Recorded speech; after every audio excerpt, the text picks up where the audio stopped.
Today we're starting with a boneless pork loin that I picked up from a major grocery store. It is a 8.5 pound loin, cost me about $15–16. I'm going to show you a couple different ways to utilize this pork loin here. Quick and easy meals that you can make at the house. We're going to be going through a fried cutlet. Let's do it. Okay, now we have the preparations for the fried pork chop. What we have here is about a cup of all-purpose flour. Underneath is going to be about a cup of cornstarch. Then we have 3 cracked eggs in here, which I'm going to whip up in a second. And then we have this seasoned Italian breadcrumb, this panko Italian style breadcrumbs here from the Cento brand. Really, really on point. Seasoned perfectly already.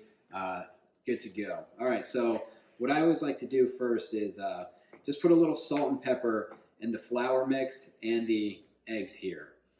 So you want flavors on every single level. So that's what I'm going to do right now. Mix up the flour and the cornstarch a little bit. And then I just put enough pepper in here, probably about a 1/4 teaspoon to see specks all over it. And then I'll probably put about another 1/4 teaspoon of salt. Now I'll do the same thing with the eggs here. Just season the eggs. Just a little pinch of salt in the eggs there, just a little bit.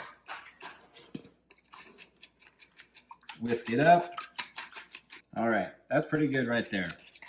You can't really make out much yolk or egg white. Now we are ready to actually cut the pork cutlets. Now that we have the center cut pork loin here, we have a nice sharp knife, and we have the flour, egg, and breadcrumbs ready. So the way that I cut them is I grab the loin with my fingers, and you want these knuckles right here farther out so that you can get a nice straight cut. And what you're doing is actually holding the pork loin so that it doesn't warp or go one direction as you're cutting like this.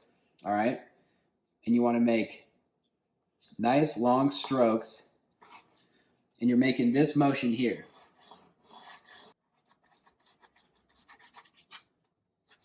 To get a nice pork cutlet. Let's go again. Okay, now we're on to the fried pork cutlets. I'm going to give you a little bit of a tip to make this an easier process and an easier cleanup for you. So we have basically 4 stations here, this being the finished one. You have the pork chops, the flour, the egg, and the panko breadcrumbs, okay? So you want basically 1 wet hand and 1 dry hand. What I mean by that is you have 2 stations that are going to be wet and 2 stations that are going to be dry. And you want to keep 1 hand for those wet and dry stations. And by the time that these are done, you're going to have pretty much a much easier cleanup. So let's go. So you want to take your right hand, and this is the wet hand. You put it in the flour, and that's it for that hand. And you take flour with the other hand. You get the pork cutlet like this, okay? And you put it in the wet. You take that hand away.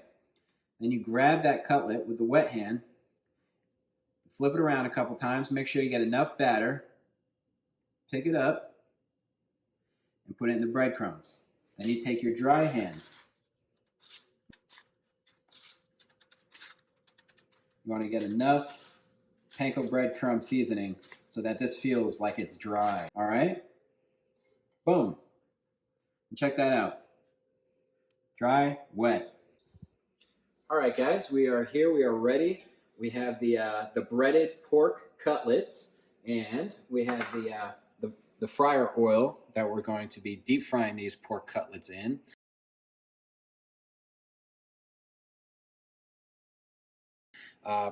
This oil here is just a vegetable oil. What you're looking for is pretty much any cheap vegetable oil that isn't going to impact the flavor too much.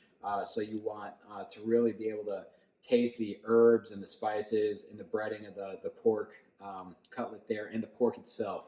All right, so what we can do is, as a little test, you're looking for about 350 degrees temperature of the oil there. But a little bit test is you can take some of the panko breadcrumb and just throw it right in the oil. And if it starts frying immediately, you're ready. Now I have this on medium heat on the smaller burner. The biggest thing is you don't want the oil to start smoking. That's too hot. So you're shooting for about 350 degrees. If you have a thermometer that reads that high, that's better. If not, just do the little panko in the oil test, and you're ready to go. All right. So we take the cutlet, and I drop it in, and I drop it away from me. You don't want the oil coming back. But as you can see, it's bubbling immediately. You want to let that fry. Since it's thin, it's only going to take about less than 5 minutes. The biggest thing you're looking for it to be done is it floating to the top. We have the pork cutlet, and it is actually floating at the top. It's got a nice golden brown color, and I'm going to pull it out because it is done, and it's ready to cool down. So here we go. Wow, look at that golden brown color. Okay, we got to put it in a plate over here with a paper towel just to absorb any of the dripping oil. And we're gonna continue frying the rest of the cutlets.